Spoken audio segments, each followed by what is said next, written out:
I'm sitting in the truck right now because it is like 0 degrees outside. I think it says it's 15 degrees, and with wind chill, it's single digits. It's like 4 or 5 degrees outside.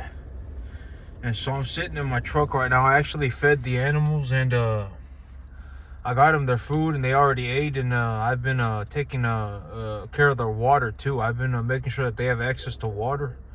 And so I just got done doing all that, and the animals have actually already eaten their food, and they're running off. They're out in the back of the pasture right now. And I got an animal right now that I think I gave him a shot of antibiotics. I gave him another shot of antibiotics when all these animals first got here. I gave him a shot of antibiotics, and then I had one animal that looked like he was getting sick, and so I gave him another shot of antibiotics. And it's been 2.5 days. It's been 3 days, and he's still looking like he's not doing well. And so I'm probably gonna go to the veterinarian here in a moment, and I'm gonna go pick up a shot of antibiotics of fluorophenical. I'm out of fluorophenical, so I'm gonna go and buy a bottle of that, and I'm gonna come back with it. I gave the animal a shot of macrocin or Zactran at first, and then I gave him a shot of enrofloxacin.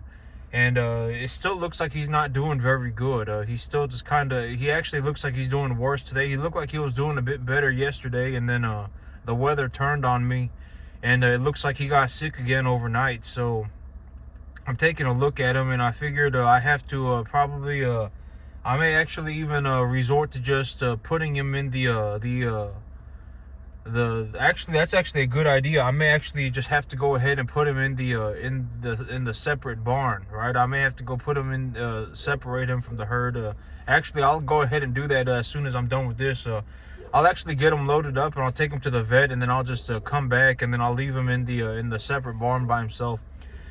And so these animals right now, okay, so I figured I would talk about the whole financial situation right now. And I've been talking about I don't really want to hold on to cash, but at the end of the day, it's just kind of I'm going to be stuck holding on to cash for a little bit, even if I don't feel like it.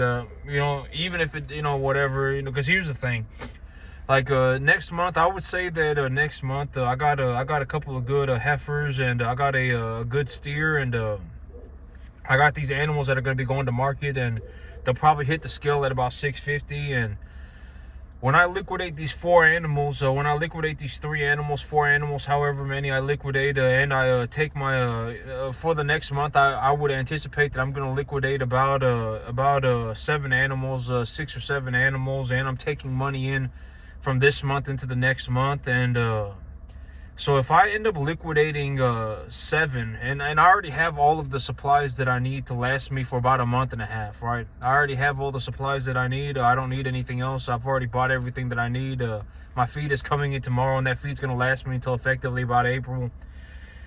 And I won't really need to, even if I need to fertilize my grass, it's only going to really cost me about $250. But I don't think I'm even going to need to fertilize my grass. My grass is definitely dead. I can take a look at it, and it's definitely dead. And so, I mean, it's not, I'm not going to be fertilizing my grass a whole lot, if any at all. And so, I'm taking a look at my whole situation, and, I will probably, okay, so what's probably going to end up happening is that what I would anticipate logically ends up happening is that I'm going to end up liquidating about 7 cattle next month, and I'm going to take my cash position from this month into next month as well.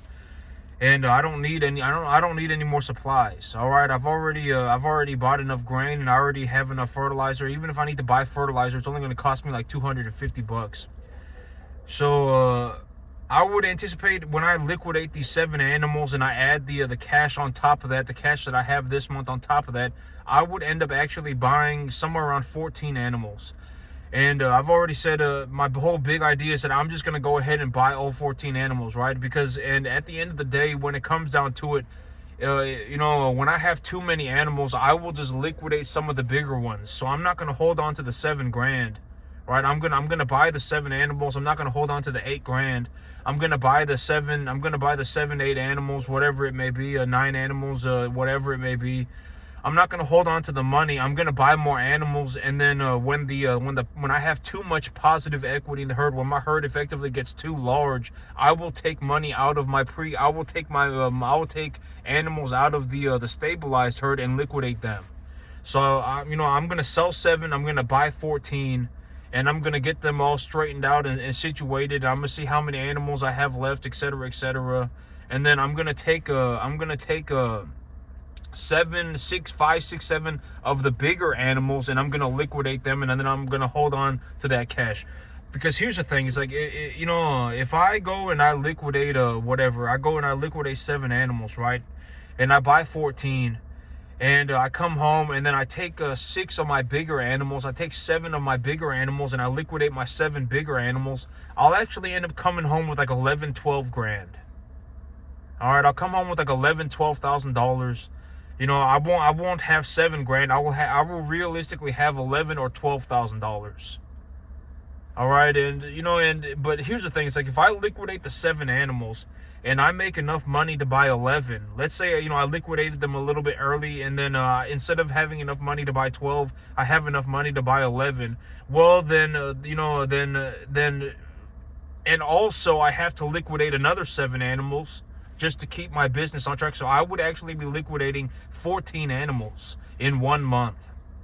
Right, and if I liquidate 14 animals, and let's say I liquidate them a little early, whatever, right, and instead of having enough money to buy, when I liquidate those 14 animals, instead of having enough money to buy 26 animals, instead of having enough money to buy 25 animals, I have enough money to buy 23 animals. Well, then I still liquidated 14 animals and bought 23.